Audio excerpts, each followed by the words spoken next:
안녕하십니까? 미국 워싱턴의 싱크탱크인 전략국제문제연구소에서 30년간 중동 안보와 미사일, 방어 체계를 연구해온 수석 분석가 제임스 카터입니다.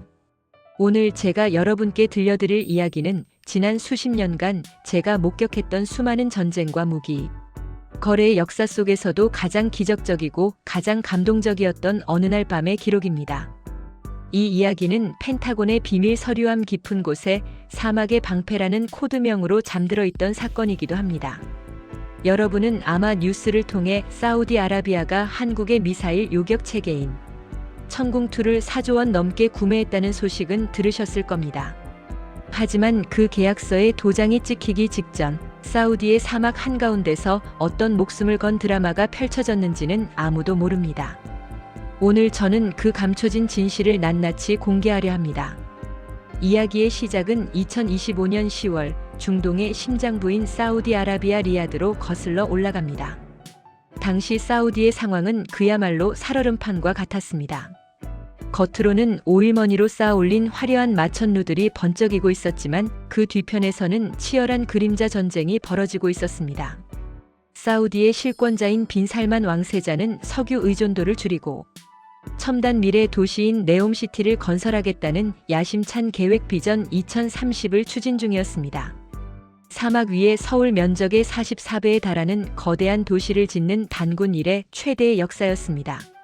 하지만 빛이 강하면 그림자도 짙은 법입니다. 사우디의 번영을 시기하고 중동의 패권을 노리는 주변국과 무장단체들의 위협은 날로 거세지고 있었습니다. 특히 예멘 국경 근처에서 활동하는 반군 세력 후티는 이란과 북한의 기술 지원을 받아 날마다 미사일 성능을 개량하고 있었습니다. 사우디 국방부의 가장 큰 골칫거리는 바로 방어였습니다. 여러분도 아시다시피 사우디는 돈이 없는 나라가 아닙니다. 그들은 국방비로만 천문학적인 돈을 씁니다. 이미 사우디 영토 곳곳에는 세계 최강이라 불리는 미국의 패트리어트 미사일 포대가 배치되어 있었습니다. 그리고 그 사이사이 빈틈을 메우기 위해 중국으로부터 최신형 대공 레이더와 요격 미사일까지 사들였습니다. 서류상으로만 보면 사우디의 하늘은 철통 방어 그 자체였습니다. 파리 새끼 한 마리도 허락 없이 들어올 수 없어야 정상이었죠. 하지만 현실은 달랐습니다. 참혹했습니다. 문제는 적이 아니라 환경이었습니다. 사우디의 사막은 모든 기계 장치들의 무덤이었습니다. 낮이면 섭씨 50도를 넘나드는 살인적인 더위가 이어집니다. 아스팔트가 녹아내리고 쇠로 만든 장비들이 뜨겁게 달궈져 계란 프라이를 할 수 있을 정도입니다. 이런 고열은 미사일의 정밀한 전자 회로를 녹여버리거나 오작동을 일으키게 만듭니다. 더 큰 문제는 모래였습니다. 사우디의 모래는 우리가 해수욕장에서 보는 그런 고운 모래가 아닙니다.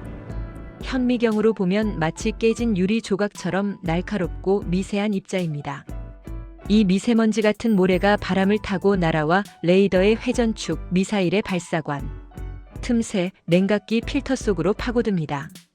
아무리 비싼 미국제 무기라도 이 모래 앞에서는 속수무책이었습니다. 툭하면 시스템 과열 경고등이 들어왔고 레이더는 헛돌았으며 미사일은 발사 신호를 받아들이지 못했습니다. 사우디 군 지휘부는 분노했습니다. 수조 원을 주고 산 무기가 왜 이 모양이냐? 라고 미국 제조사에 항의했습니다. 하지만 돌아오는 답변은 늘 같았습니다. 사막 환경이 너무 가혹해서 어쩔 수 없다. 특수 필터를 더 구매해라. 유지 보수 계약을 더 비싸게 맺자. 사우디 입장에서는 밑빠진 독에 물 붓기였습니다. 돈은 돈대로 나가고 안보는 여전히 불안한 상황. 사우디 왕실의 인내심은 바닥을 드러내고 있었습니다. 바로 이 시점에 사우디 국방부 내에서 이단아로 불리던 라시드 장군이 등장합니다. 그는 사우디 왕실의 먼 친척이자 미국 웨스트포인트 육군 사관학교를 졸업한 엘리트였습니다. 하지만 그는 맹목적인 친미파가 아니었습니다. 그는 오직 성능과 실전만을 믿는 실용주의자였습니다. 어느 날 왕실 최고 군사회의에서 라시드 장군은 폭탄 발언을 던졌습니다. 미국 무기도 중국 무기도 답이 아닙니다. 이제 우리는 눈을 동쪽으로 돌려야 합니다. 왕세자가 물었습니다. 동쪽이라니? 러시아를 말하는 건가? 라시드 장군은 고개를 저으며 낡은 서류철 하나를 꺼내 들었습니다. 그 표지에는 태극 문양이 선명하게 찍혀 있었습니다. 아니요. 대한민국입니다. 회의장은 순식간에 술렁였습니다. 침묵이 깨지고 비웃음이 터져 나왔습니다. 원로 장성들이 혀를 찼습니다. 한국? 라시드, 자네 더위를 먹었나? 한국은 케이팝이나 드라마를 만드는 나라지 무기 강국이 아니야. 맞아. 그들이 반도체나 자동차는 잘 만들지 몰라도 미사일은 차원이 다른 문제네. 미국도 쩔쩔매는 사막에서 한국산이 버틴다고. 그리고 미국 형님들이 이 사실을 알면 얼마나 노발대발하겠나. 외교적으로 감당할 수 있어? 사방에서 반대 의견이 빗발쳤습니다. 심지어 사우디에 주재하던 미국 무기 로비스트들은 한국산 레이더는 사막의 열기를 견디지 못해 일주일이면 고철 덩어리가 될 것이라며 악담을 퍼뜨리고 다녔습니다. 하지만 라시드 장군은 물러서지 않았습니다. 그는 확신에 찬 눈빛으로 좌중을 압도하며 말했습니다. 제군들, 지도를 보십시오. 대한민국이라는 나라를 보십시오. 그들은 지난 70년 동안 전쟁을 쉬고 있는 휴전 국가입니다. 머리 위에는 핵무기를 가진 미치광이 집단을 이고 살면서도 오늘날의 번영을 이룩했습니다. 미국이나 유럽의 방산업체들은 팔기 위해 무기를 만듭니다. 어떻게 하면 더 비싸게 팔까, 어떻게 하면 유지 보수 비용을 더 뜯어낼까를 고민하죠. 하지만 한국은 다릅니다. 그들은 살아남기 위해 무기를 만듭니다. 그들에게 미사일 불발은 곧 국가의 멸망을 의미합니다. 생존을 위해 깎고 다듬은 그들의 기술에는 장사꾼들에게는 없는 혼이 담겨 있습니다. 라시드 장군은 한국군이 운용 중인 천궁2의 훈련 영상을 틀었습니다. 영상 속에서 천궁은 험준한 산악 지형 사이를 뚫고 날아오는 표적 미사일을 100-800중으로 요격하고 있었습니다. 하지만 왕실 원로들의 고집은 셌습니다. 산에서 잘한다고 사막에서도 잘한다는 보장은 없네. 한국은 사계절이 뚜렷하지 않은가. 이 뜨거운 열기를 견딜 리 없어. 결국 사우디 왕실은 라시드 장군의 체면을 봐서 기회를 주기로 했지만 도저히 받아들일 수 없는 가혹한 조건을 내걸었습니다. 좋다. 하지만 조건이 있다. 우리의 죽음의 구역이라 불리는 루바랄리 사막 한가운데서 한 달간 가혹 테스트를 진행하겠다. 이 기간 동안 24시간 레이더를 가동해야 하며 단 한 번이라도 시스템이 다운되거나 오작동한다면 계약은 없다. 또한 모든 테스트 비용은 전액 한국이 부담한다. 이건 사실상 오지 마라는 소리나 다름없었습니다. 루바랄리 사막은 사우디 사람들도 가기를 꺼리는 생명체가 살 수 없는 불모지입니다. 그곳에서 한 달 동안 정밀 전자장비를 돌리라는 건 기계 보고 죽으라는 소리였으니까요. 이 소식을 들은 미국과 유럽 업체들은 한국 놈들이 미쳤다고 거기에 가겠냐며 코웃음을 쳤습니다. 하지만 한국인들은 달랐습니다. 그 제안을 받은 한국의 LIGNX1, 하나시스템, 그리고 국방과학연구소의 엔지니어들은 긴급 회의를 소집했습니다. 다들 불가능하다고 했습니다. 하지만 팀을 이끄는 김 이사는 조용히 짐을 쌌습니다. 갑시다. 가서 보여줍시다. 우리가 어떤 민족인지. 그렇게 2025년 11월 사우디의 붉은 사막 위에 태극기가 그려진 컨테이너 박스들이 들어섰습니다. 한국 기술진 50명이 그 지옥 같은 사막에 베이스 캠프를 차린 겁니다. 현지 상황은 예상보다 훨씬 끔찍했습니다. 낮에는 55도까지 치솟는 열기 때문에 숨을 쉬는 것조차 고통스러웠습니다. 바람이 불면 모래가 살갗을 때려 피가 날 정도였습니다. 밤에는 기온이 뚝 떨어져 패딩을 입어야 했습니다. 무엇보다 가장 큰 적은 고독과 무시였습니다. 사우디 군인들은 한국 팀을 투명 인간 취급했습니다. 어차피 며칠 있다가 짐 싸서 갈 놈들인데 뭐하러 신경 써? 지나가는 말로 던지는 조롱들이 비수가 되어 한국 엔지니어들의 가슴에 박혔습니다. 하지만 그들은 포기하지 않았습니다. 그들은 매일 아침 태극기 앞에 모여 조회를 하고 하루 24시간 3교대로 레이더를 지켰습니다. 모래가 들어갈까봐 레이더 덮개를 자신의 옷으로 감싸고 과열을 막기 위해 얼음을 쉴 새 없이 날랐습니다. 그들은 밥 먹는 시간도 아까워 빵 조각을 입에 물고 모니터를 감시했습니다. 사우디 군인들이 이봐, 오늘은 모래 폭풍이 심하니 좀 쉬게. 기계도 쉬어야지라고 비아냥거려도 한국인 팀장은 웃으며 이렇게 대답했다고 합니다. 적들은 날씨 봐가면서 쳐들어오지 않습니다. 저희에게 휴식은 임무를 완수한 뒤에나 있는 단어입니다. 그들의 지독한 끈기는 차가웠던 사우디 군인들의 마음을 조금씩 녹이기 시작했습니다. 처음에는 팔짱을 끼고 구경만 하던 사우디 장교들이 하나둘씩 한국군 막사에 들러 시원한 물과 과일을 건네기 시작했습니다. 당신들 정말 독종이군요. 인정합니다. 그렇게 약속한 한 달이 거의 다 지나갈 무렵 사우디 왕실은 마지막 카드를 꺼내 들었습니다. 한국 무기를 탈락시키기 위해서인지 아니면 진짜 기적을 바랐던 것인지 그들은 예고 없는 최종 테스트를 통보했습니다. 하지만 그날 밤 역사의 수레바퀴는 아무도 예상치 못한 방향으로 굴러가기 시작했습니다.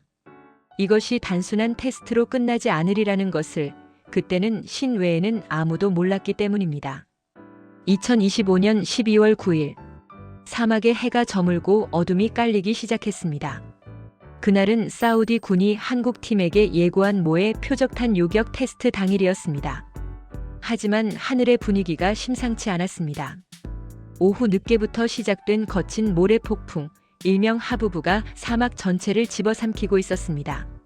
시야는 10m 앞도 분간할 수 없을 정도로 흐려졌고 통신 장비에는 지직거리는 잡음이 섞여 들어왔습니다. 한국 기술진은 초긴장 상태였습니다. 이런 날씨에 테스트를 한다고? 미친 짓이야. 엔지니어들이 웅성거렸습니다. 레이더 전파는 모래 입자에 부딪히면 난반사를 일으킵니다. 마치 안개 낀 날 운전을 하는 것처럼 레이더 화면에 온갖 노이즈가 끼게 되는 것이죠. 하지만 김이사는 단호했습니다. 날씨 탓하지 마라. 전쟁은 날씨 좋을 때만 하는 게 아니다. 전원 위치로. 천궁2의 핵심인 다기능 레이더 MFR가 맹렬하게 회전하며 사막의 거친 바람을 뚫고 하늘을 훑기 시작했습니다. 같은 시각 사우디 국경 너머 300km 지점. 예멘의 험준한 산악지대 동굴 속에서 묵직한 기계음들이 울려 퍼졌습니다. 어둠 속에 숨어있던 후티 반군의 이동식 발사 차량들이 모습을 드러냈습니다. 그들은 사우디 정보국이 감청하지 못하도록 철저하게 무선 침묵을 유지하고 있었습니다. 그들이 노린 것은 바로 오늘 밤이었습니다. 사우디 군이 한국산 무기 테스트를 위해 일부 방공구역의 주파수를 조정하고 경계 태세를 재편하는 그 찰나의 빈틈. 그 틈을 노려 사우디의 심장부를 타격하려는 치밀한 계획이었습니다. 후티 반군은 이날을 위해 이란으로부터 비밀리에 공수한 최신형 무기들을 꺼냈습니다. 이름하여 샤헤드 136개량형 자폭 드론. 단순한 드론이 아니었습니다. 레이더 반사 면적을 최소화하기 위해 특수 도료를 칠했고 엔진 소음을 줄인 스텔스급 드론이었습니다. 그리고 그 뒤에는 북한산 기술이 적용된 것으로 추정되는 단거리 탄도 미사일 콰세르2가 발사 준비를 마친 상태였습니다. 그들의 목표는 사막 한가운데 있는 테스트장이 아니었습니다. 바로 사우디 경제의 핏줄인 아람코 정유시설 제3공장 그리고 빈 살만 왕세자가 머물고 있는 리야드 왕궁 별관이었습니다. 밤 11시 30분 사우디 방공작전 통제소 AOC의 초대형 스크린은 평온했습니다. 당직 장교들은 커피를 마시며 잡담을 나누고 있었죠. 오늘 한국 애들 테스트한다며? 실패하면 위약금 얼마나 물어내야 한대? 글쎄, 아마 빈털터리가 돼서 쫓겨나겠지. 그들이 웃고 떠드는 사이 레이더 화면의 구석진 곳에서 작은 점 하나가 깜빡였습니다. 저게 뭐지? 레이더 담당관이 눈을 비비며 화면을 확대했습니다. 처음에는 테스트용 표적탄인 줄 알았습니다. 하지만 점의 이동 속도가 이상했습니다. 너무 빨랐습니다. 그리고 점은 하나가 아니었습니다. 하나, 둘, 다섯, 열. 순식간에 화면의 북서쪽 구역이 붉은 점들로 뒤덮이기 시작했습니다. 식별불명 비행체 다수 포착. 방위 270. 고도 300m 저공 비행. 속도 마하 0.8. 드론입니다. 자폭 드론 때입니다. 통제소에는 순식간에 비명에 가까운 고함이 터져 나왔습니다. 이건 훈련이 아니다. 실제 상황이다. 전군 비상. 코드 레드. 코드 레드. 커피 잔이 바닥에 떨어져 산산조각 났습니다. 사이렌 소리가 요란하게 울려 퍼졌고 지휘관들이 뛰어들어왔습니다. 가장 먼저 대응에 나선 것은 역시나 사우디가 가장 신뢰하는 미국산 패트리어트 팩3 포대였습니다. 미국인 기술 고문관이 소리쳤습니다. 패트리어트 1번 포대, 표적 획득, 라곤, 발사, 사막의 어둠을 가르며 수십억 원짜리 패트리어트 미사일들이 불을 뿜으며 솟구쳤습니다. 슈쾅! 하늘에서 폭발음이 들렸습니다. 지휘소 사람들은 안도의 한숨을 내쉬었습니다. 역시 미제야. 잡았어. 하지만 안도는 10초를 가지 못했습니다. 요격 실패. 요격 실패. 드론들이 그대로 통과합니다. 레이더 담당관의 목소리가 공포에 질려 떨렸습니다. 패트리어트는 고고도에서 떨어지는 탄도 미사일을 잡는데 특화된 무기입니다. 하지만 이번 적들은 땅바닥에 딱 붙어서 날아오는 적어도 드론대였습니다. 게다가 짙은 모래 폭풍 때문에 패트리어트의 탐색기가 난반사를 일으키며 허공에다 헛발질을 해댄 것입니다. 40억 원짜리 미사일이 100만 원짜리 드론을 맞히지 못하고 사막의 모래 언덕에 처박혔습니다. 1차 저지선 뚫렸습니다. 적기 접근 3분 전 지휘소는 아수라장이 되었습니다. 라시드 장군은 입술을 깨물었습니다. 2차 저지선. 중국제 비호 복합 대공포는 뭐하고 있나? 쏴라. 쏘란 말이다. 서쪽 방어를 담당하던 중국산 대공 시스템에 희망을 걸었습니다. 하지만 그곳 상황은 더 처참했습니다. 중국산 레이더는 복잡한 전파 방해 상황이 닥치자 화면에 수백 개의 유령 표적 고스트 타겟을 만들어냈습니다. 적기는 20대인데 레이더에는 200대로 잡히는 오류가 발생한 겁니다. 컴퓨터가 어떤 게 진짜 적인지 구별하지 못하고 과부하가 걸려 다운되어 버렸습니다. 시스템 재부팅 중입니다. 작동 불능. 작동 불능. 젠장. 다들 눈이 멀었어. 수조원을 썼는데 아무것도 안 보인다고. 라시드 장군은 주먹으로 책상을 내리쳐 피가 맺혔습니다. 적의 자폭 드론과 미사일들은 이제 사우디, 영공 깊숙이 민간인들이 잠든 도시의 불빛을 향해 쇄도하고 있었습니다. 남은 시간은 2분 남짓. 이대로라면 아람코의 정유시설이 불바다가 되고 수많은 인명이 희생될 것이 뻔했습니다. 세계 유가는 폭등할 것이고 사우디 군의 위신은 바닥으로 떨어질 것입니다. 절망적인 침묵만이 감도는 통제소. 미국인 사령관조차 고개를 저으며 투 레이트 너무 늦었다라고 중얼거렸습니다. 모두가 포기를 생각하던 그 순간 라시드 장군의 뇌리에 스치는 한 가지가 있었습니다. 사막 한가운데 오늘 테스트를 위해 대기하고 있던 그들. 가장 무시당하고 가장 열악한 곳에서 묵묵히 자리를 지키고 있던 한국의 천공부대. 하지만 망설여졌습니다. 그들은 아직 정식으로 배치된 부대도 아니었고 운용 요원들은 민간인 엔지니어들이 섞여 있었습니다. 그들에게 실전 교전을 명령할 법적 권한이 있는지조차 불분명했습니다. 무엇보다 만약 실패해서 민간인 거주구역에 오폭이라도 한다면 그 끔찍한 책임은 고스란히 라시드 장군과 사우디 왕실이 져야 했습니다. 국제적인 비난을 피할 수 없을 겁니다. 장군님, 적 미사일이 시가지 외곽 15km 지점까지 접근했습니다. 육안으로 보입니다. 창밖으로 멀리서 섬광이 번쩍이는 것이 보였습니다. 부관의 다급한 비명이 라시드 장군의 결단을 재촉했습니다. 더 이상 고민할 시간이 없었습니다. 법이고 절차고 따질 때가 아니었습니다. 사람을 살려야 했습니다. 라시드 장군은 떨리는 손으로 수화기를 들었습니다. 그는 루바랄리 사막의 한국군 베이스 캠프로 연결된 직통 회선 한라인 버튼을 눌렀습니다. 통화 연결음이 들리는 그 짧은 1초가 1년처럼 느껴졌습니다. 따르릉 따르릉 적막한 컨테이너 안 붉은색 비상 전화가 요란하게 울렸습니다. 한국 측 현장 책임자인 김이사가 수화기를 들었습니다. 그의 눈앞에 있는 천궁의 레이더. 화면에는 미국과 중국 레이더가 놓친 적의 미사일 궤적들이 선명하고 깨끗하게 찍혀 있었습니다. 마치 한국 기술진이 오기를 기다렸다는 듯이 수화기 너머로 라시드 장군의 절박한 목소리가 들려왔습니다. 김이사, 들리나?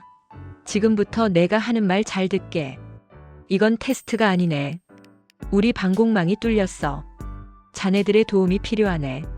김이사는 잠시 침묵했습니다. 그는 모니터를 한 번, 그리고 뒤에서 긴장된 표정으로 서 있는 동료 엔지니어들을 한 번 바라보았습니다.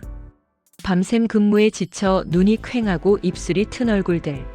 하지만 그들의 눈빛은 살아있었습니다. 두려움은 없었습니다. 그들은 김이사를 향해 고개를 끄덕였습니다. 할 수 있습니다. 보여줍시다. 라는 무언의 신호였습니다. 김이사는 다시 수화기에 대고 차분하게 그러나 힘주어 말했습니다. 장군님, 저희 레이더에는 다 보입니다. 놈들이 어디로 숨어 들어오는지 몇 마리인지. 저희는 준비됐습니다. 라시드 장군이 숨을 죽이며 물었습니다. 격추. 할 수 있겠나? 걱정 마십시오. 사우디의 하늘, 저희가 청소해드리겠습니다. 그 순간 라시드 장군은 핏대를 세우며 외쳤습니다. 좋다. 전권 위임한다. 지금 당장 발사하라. 사우디 루바랄리 사막의 한국군 베이스 캠프. 지휘 컨테이너 안은 숨소리조차 들리지 않을 정도로 고요했습니다. 오직 냉각 팬이 돌아가는 웅소리와 레이더가 목표물을 추적하는 날카로운 비프음만이 공간을 채우고 있었습니다. 김이사의 눈은 모니터에 고정되어 있었습니다. 그의 손가락은 붉은색 보호 덮개가 열린 발사 버튼 위에 놓여 있었습니다. 그 손가락 끝에 수천 명의 사우디 시민들과 베이스 캠프 동료들의 목숨, 그리고 대한민국 방산의 미래가 걸려 있었습니다. 모니터 속의 붉은 점들이 점점 더 가까워지고 있었습니다. 거리 10km. 진입각도 확인. 표적 할당 완료.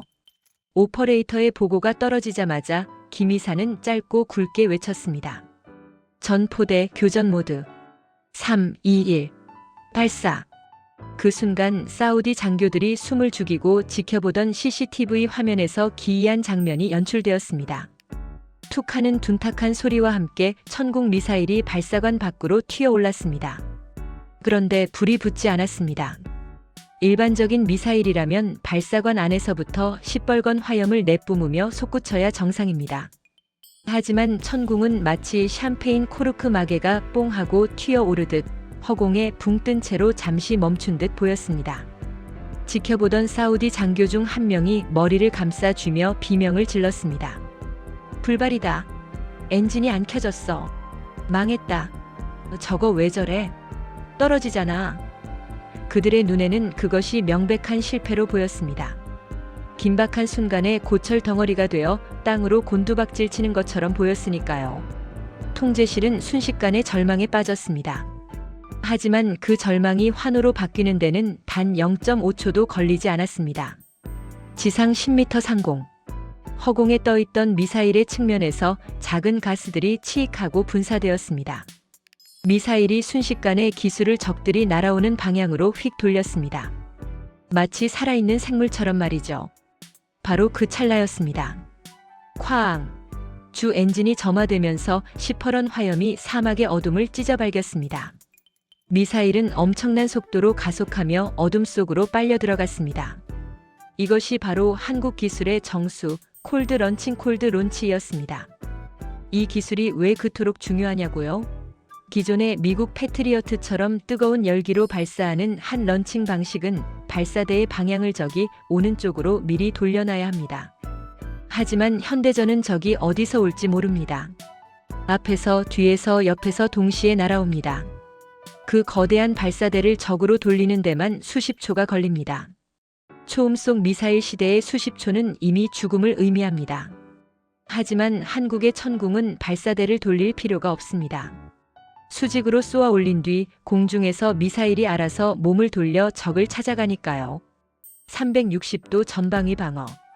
북한의 미사일이 어느 산골짜기에서 날아올지 몰라 밤낮으로 연구했던 그 생존 본능이 사우디 사막에서 빛을 발하는 순간이었습니다. 밤하늘로 솟구친 천국 미사일 12발은 장관을 이루었습니다. 마치 12마리의 용이 승천하는 듯 했습니다. 적의 드론과 미사일들은 요격을 피하기 위해 S자를 그리며 필사적인 회피 기동을 시작했습니다. 최신형 드론답게 현란한 움직임이었습니다. 일반적인 미사일이라면 여기서 목표를 놓쳤을 겁니다. 엄청난 속도로 날아가는 미사일이 급커브를 도는 건 물리적으로 불가능하니까요. 관성 때문에 튕겨나가 버리죠. 하지만 천궁에는 비장의 무기가 또 하나 숨겨져 있었습니다. 바로 미사일 앞부분에 달린 측추력기였습니다.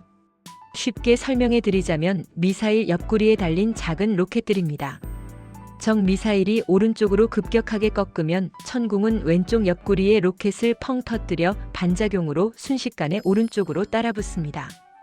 미사일이 공중에서 자동차 드리프트를 하는 겁니다. 지휘소 모니터를 보던 라시드 장군의 입이 딱 벌어졌습니다. 그가 든 커피 잔이 덜덜 떨리고 있었습니다. 저게 물리적으로 가능한 기동인가? 그가 웨스트포인트 사관학교에서도 숱한 실전에서도 본 적 없는 움직임이었습니다. 그것은 기계의 움직임이 아니라 먹잇감을 끝까지 쫓아가 목덜미를 무는 맹수의 움직임이었습니다. 적 미사일과 천궁 미사일의 거리가 좁혀졌습니다. 1km, 500m, 100m. 레이더 화면의 두 점이 하나로 합쳐지기 직전. 천궁의 자체 탐색기가 적 미사일의 정확한 위치를 계산해냈습니다. 천궁은 적 미사일과 직접 충돌하거나 바로 옆을 스쳐 지나가는 순간 탄두를 폭발시켜 수천 개의 파편을 산탄총처럼 쏟아부었습니다. 쾅, 쾅, 콰과광. 사막의 밤하늘에 12개의 거대한 불꽃이 피어올랐습니다. 마치 축제날의 불꽃놀이처럼 적의 드론과 미사일들이 공중에서 산산조각 났습니다. 검은 연기와 함께 파편들은 불타는 비가 되어 아무도 없는 사막의 모래 위로 쏟아져 내렸습니다.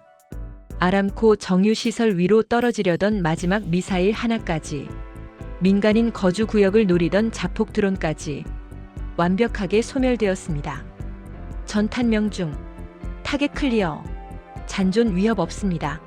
한국인 오퍼레이터의 차분하지만 떨리는 목소리가 무전을 타고 흘러나왔습니다. 그야말로 퍼펙트 게임이었습니다. 단 한 발의 빗나감도 단 한 명의 부상자도 없는 완벽한 승리였습니다. 그 순간 사우디 방공작전 통제소에는 무거운 정막이 흘렀습니다. 너무나 압도적인 성능, 너무나 비현실적인 결과. 사람들은 환호성조차 지르지 못하고 멍하니 스크린만 바라봤습니다. 자신들이 수십 년간 천문학적인 돈을 바치며 믿어왔던 미국 무기도 해내지 못한 일을 그저 작은 반도 국가에서 온 땀에 젖은 작업복을 입은 기술자들이 해낸 것입니다. 침묵을 깬 건 라시드 장군이었습니다. 그는 천천히 자리에서 일어났습니다.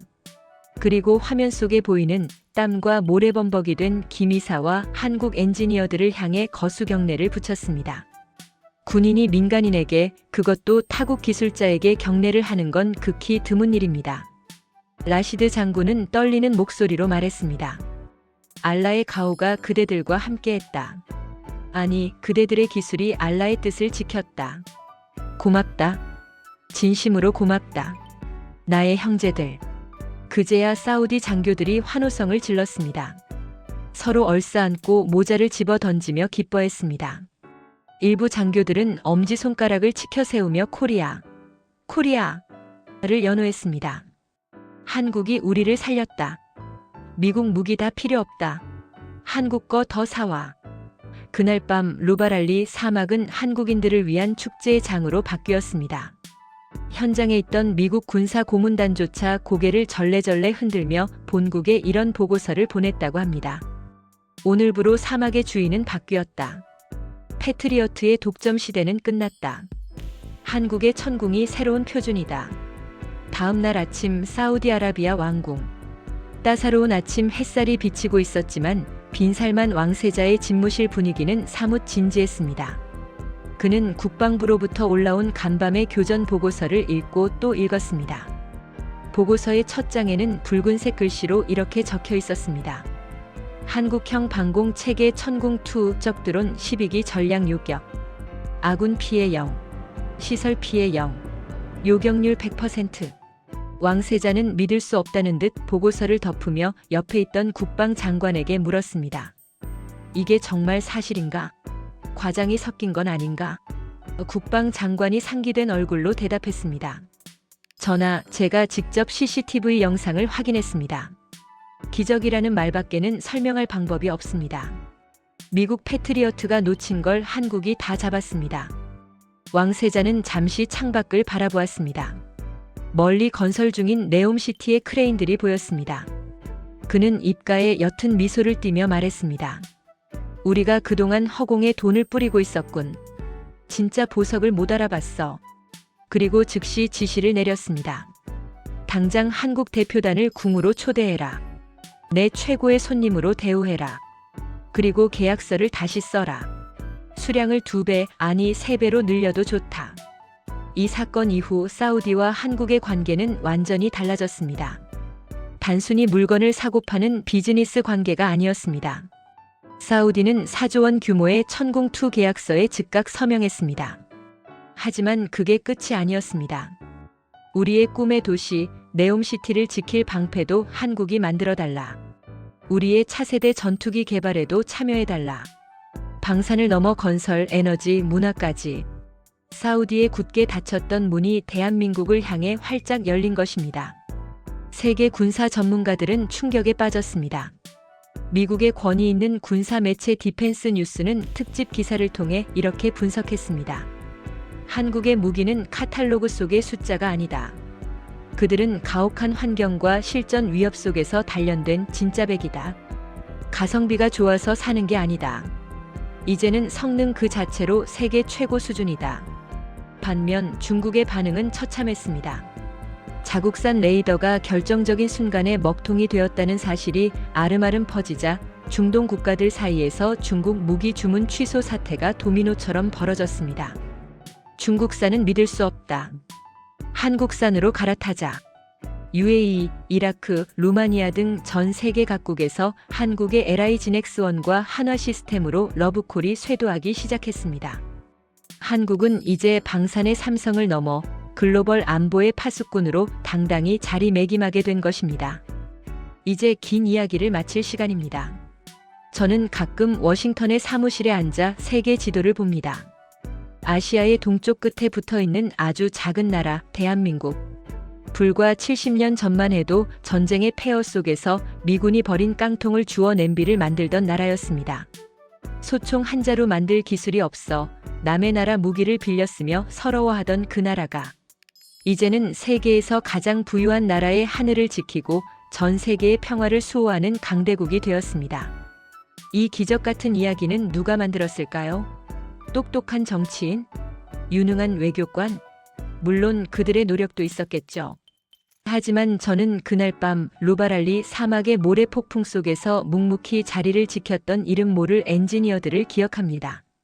한국에 있는 가족이 보고 싶어도 꾹 참고 숨이 턱턱 막히는 더위와 싸우며 대한민국이라는 네 글자가 새겨진 장비가 비웃음당하지 않게 하려고 밤을 새웠던 그들의 피와 땀. 그것이 바로 오늘날 한국을 만든 진짜 힘이 아닐까요? 여러분, 지금 여러분이 누리고 있는 이 평화와 번영, 그리고 세계 어디를 가도 대접받는 대한민국의 위상은 저절로 얻어진 것이 아닙니다. 누군가가 보이지 않는 곳에서, 아무도 알아주지 않는 곳에서 피와 땀으로 쌓아 올린 탑입니다.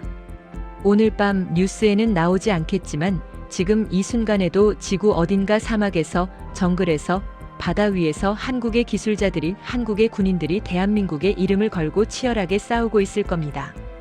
우리의 국방력이 자랑스럽다면, 그리고 보이지 않는 곳에서 헌신하는 그들의 노고에 감사한다면, 지금 바로 댓글로 대한민국 파이팅, 우리 기술자들 감사합니다라고 남겨주십시오. 여러분의 따뜻한 응원 한마디가 타국에서 고생하는 그들에게는 무엇보다 큰 포상금이 될 것입니다. 오늘의 이야기는 여기까지입니다. 저는 제임스 카터였습니다. 끝까지 시청해주셔서 감사합니다. 대한민국 만세!